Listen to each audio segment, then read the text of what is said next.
கந்தா நீ தேரேறி கடம்பா உன் வீரம் சூடி கொட்டு மூரசு கொட்ட வாரும் ஐயா. ஆறு படகில கோடி பேருல ஆறு முகனவோ வீரம். கந்த பாத பின்னணித்தோ நடந்திருந்த அச்சம் மிச்சம் இன்றி போகாதா.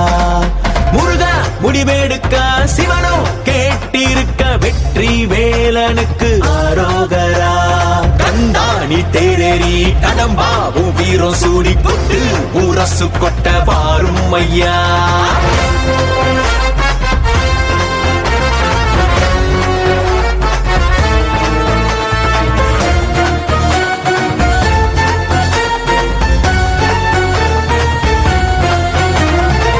சங்கமே முதல் சங்கமா அண்டமெல்லாம் அறிய வச்சு வேலும் மயிலுன்னு